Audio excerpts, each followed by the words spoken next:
नमस्कार।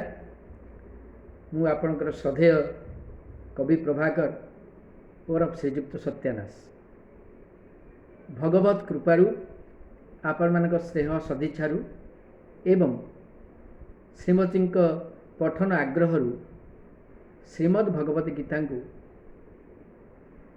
ओडिया पद्यानुवाद करिबारे मोर आग्रह सृष्टि है एवं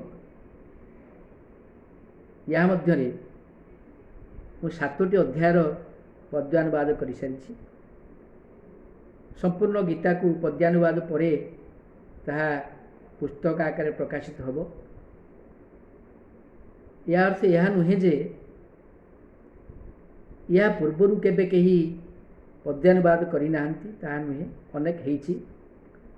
कहीं नवाक्षरी भितर करिसेंती तो कई अन्य केउ छंदरे करिसेंती, किंतु पुस्तक आकार जिते प्रकाशित होइछि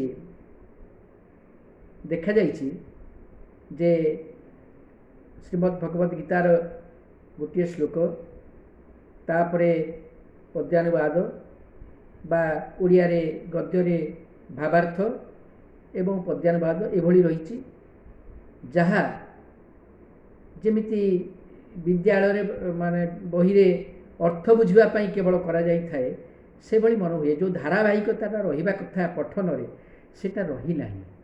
फल रे गोटे श्लोक पढ़िला परे द्वितीय श्लोक पढ़िया पे होते गोटे दुईटी पृष्ठ उल्टिया पड़ी बा खोजिया पड़ी ता परवर्ती श्लोकटी कौटी श्लोकर अर्थटी भी कौटी एमती दरकार पड़ी। कहीं कहीं श्लोकटी को तार पद्यानुवाद करने को जाई निज मनरू अनेक जिनस ता भितर भर्ती करके ताको लंबा करिसेंती अर्थ बुझेबा पाई। मते जड़े बंधु कहले एबे जो किछि दिन तले मु पकईथि गीतार जो ध्यान जो पद्यानुवाद जो ये करके आवृत्ति करी पकईथि, जड़े बंधु कहले जे टिके आउ टिके सरल होइतिले भल होइथांता। तापर भी से निजे कहछन ना ना सरल हो जदि पुणी हो तो लंबा हो वास्तविक कथा। मु चेष्टा करी प्रत्येक श्लोक को गोटे पदरे बंगला श्री वृत्तर मुझे पद्यानुवाद करी।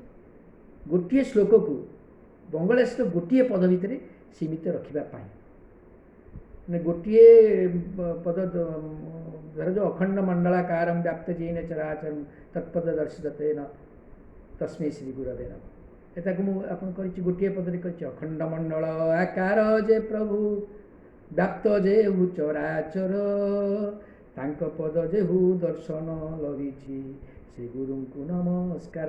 एमती गोटे श्लोकर गोटे मात्र पदरे बंगला श्रीर मुझे अनुवाद करी। जो क्षेत्र आप देखिए गीतार मूल श्लोकर जो जमी श्लोक रही से श्लोक बदल के अन्य छंदर होटा तो से बंगला श्री करवा संभव नुहे, हेले हुए तो दीपद हो तेणु से जगह मु मोर छंद कवितार पद्यानुवाद बदल जमी बांसा जिन्नानि जथा विहाय नवानि गृह्णाति नरोपराणि तथा शरीराणि विहाय जिन्ना ज्ञानानि संयाति नवानि देहि।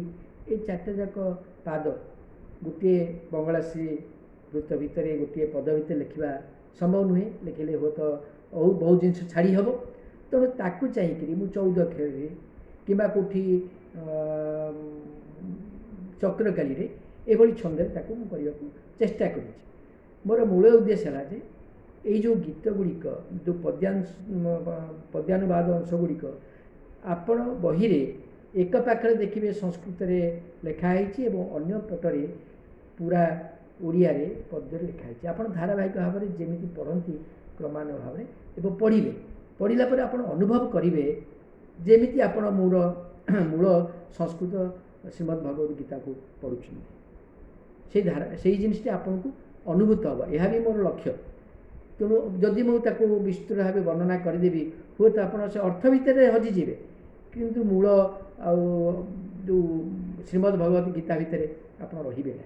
तेणु मोर प्रचेषा जे आपण मानकर श्रद्धा निश्चित भाव में परवर्त समय फलवती हम एवं ताहा पुस्तक आकार प्रकाशित होगा आपण मान पाखे पहुँच।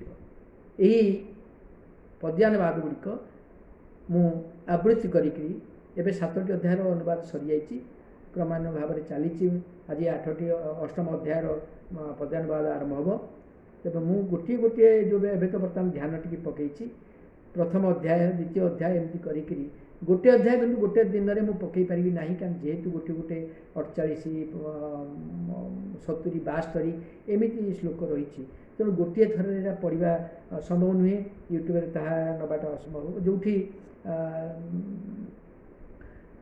ବଡ଼ ଅଛି, ବହୁତ ଶ୍ଲୋକ ଅଛି ଗୋଟେ ଗୋଟେ ଅଧ୍ୟାୟରେ, ତାକୁ ମୁଁ କେଉଁଟାକୁ 2 ଭାଗରେ, କେଉଁଟା 3 ଭାଗରେ ବିଭକ୍ତ କରିକି ମୁଁ ତାକୁ ୟୁଟ୍ୟୁବରେ ମୋର ନ୍ୟୁଜ୍ ଚ୍ୟାନେଲ୍ ଯେଉଁଟା ଅଛି ହସ ତରଙ୍ଗ ଓଡ଼ିଆ, ମୁଁ ସେଇଥିରେ ପକାଇବି।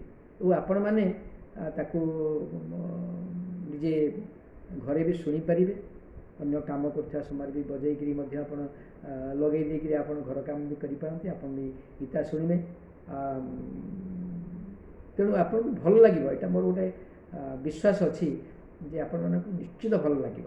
ତେଣୁ ହସ ତରଙ୍ଗ ଓଡ଼ିଆ ଆପଣ ସେଇ ଚ୍ୟାନେଲକୁ କ୍ଲିକ୍ କରିବେ ଏବଂ ପ୍ରତ୍ୟେକ ଦିନ ଯେଉଁ ମଝିରେ ମଝିରେ ପଡ଼ିବ ତା'ର ପଦ୍ୟାନୁବାଦର ମୁଁ ଯେଉଁ ଆବୃତ୍ତି କରିବି ତାକୁ ଆପଣ ସବସ୍କ୍ରାଇବ୍ କରିକି ଆପଣ ଶୁଣିପାରିବେ। ସବସ୍କ୍ରାଇବ୍ ନ କଲେ ମଧ୍ୟ ଆପଣ ଚାହିଁବେ କେବଳ କ୍ଲିକ୍ କରିକି ଆପଣ ଶୁଣିପାରିବେ।